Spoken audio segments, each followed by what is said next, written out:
പാളിപ്പോയ ഒരു എഗ് റോസിൻ്റെ കഥയാണ് കേട്ടോ ഇന്ന് എനിക്ക് പറയാനുള്ളത്. നമ്മുടെ ലൈഫ് എന്ന് പറയുമ്പോഴും അങ്ങനെയാണല്ലോ, എല്ലായ്പ്പോഴും എല്ലാ കാര്യങ്ങളും നമുക്ക് നന്നായിട്ട് നടക്കണമെന്നില്ല. ചിലതൊക്കെ പാളിപ്പോവും. പാളിച്ചകളിൽ നിന്നല്ലേ നമ്മൾ നന്നാക്കി എടുക്കാൻ പഠിക്കുക. പക്ഷെ ആ പാളിച്ചകൾ മൂടി വെച്ചിട്ടേ മറ്റുള്ളവരുടെ മുമ്പിൽ നമ്മൾ നന്നായിട്ട് നടക്കാൻ നോക്കിയാൽ അത് അധികകാലം നിലനിൽക്കില്ല കേട്ടോ. പാളിച്ചകളെ പാളിച്ചകളായിട്ട് തന്നെ കാണണം. അതിൽ നിന്ന് ഉയർത്തെഴുന്നേറ്റ് വരാനേ എന്തൊക്കെ എഫേർട്ട് നമ്മൾ ഇട്ടു എന്നുള്ളതിലാണ് കേട്ടോ ലൈഫ് വാല്യൂ ചെയ്യുന്നുണ്ടാവുക. അപ്പോഴേ എഗ് റോസ്റ്റിലേക്ക് വരാം കേട്ടോ. എണ്ണ ഒഴിച്ച് കടുക് പൊട്ടിച്ച് അതിലേക്ക് വെളുത്തുള്ളി ഇഞ്ചിയും കറിവേപ്പിലയും ചേർത്ത് ഒന്ന് വാട്ടിയിട്ട് സവാള തട്ടി കൊടുക്കുന്നുണ്ട്. സവാള നന്നായിട്ട് വരണ്ട് വരുമ്പോൾ അതിനകത്തേക്ക് തക്കാളിയാണ് ചേർക്കുക. ഇതിൽ ഞാൻ തക്കാളി ചേർത്തതിൻ്റെ അളവ് കൂടിപ്പോയിടോ എന്തോ എവിടെയോ ഏതോ ലോകത്ത് ആലോചിച്ച് നിന്ന് അരിഞ്ഞു വെച്ചത് മുഴുവനെ അങ്ങ് തട്ടിക്കൊടുത്തു. ചോപ്പറിൽ അരിഞ്ഞോണ്ടേ എനിക്ക് അതിൻ്റെ അളവ് കൃത്യമായിട്ട് കിട്ടിയില്ലടോ.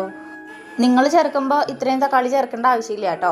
ആവശ്യത്തിനുള്ള തക്കാളിയും കൂടി ചേർത്ത് ബാക്കിയുള്ള പൊടികളാണ് ചേർത്ത് കൊടുക്കുന്നത്. ഞാൻ ചേർത്തത് മഞ്ഞൾപ്പൊടി, മുളക് പൊടി, മല്ലിപ്പൊടി, പെരിഞ്ജീരകം പൊടിച്ചതും കൂടിയാണ് ചേർത്ത് കൊടുത്തത്. പൊടി നന്നായിട്ട് വരട്ടിയിട്ട് ആവശ്യത്തിന് വെള്ളവും ചേർത്ത് തിളപ്പിച്ചെടുത്തിട്ട് അതിലേക്ക് നമ്മൾ മുട്ട ചേർത്ത് കൊടുക്കുകയാണ് കേട്ടോ ചെയ്യുക. ഇത് മുട്ട പുഴുങ്ങിയിട്ട് നമുക്ക് ഇടാം, അല്ലാതെ മുട്ട പച്ചനെ നമ്മൾ പൊട്ടിച്ചൊഴിച്ചിട്ട് മൂടി വെച്ച് വേവിച്ചെടുത്താലും മതി കേട്ടോ.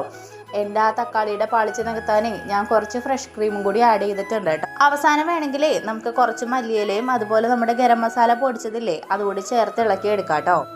കറി ടേസ്റ്റാണേ, ട്രൈ ചെയ്ത് നോക്കണേ.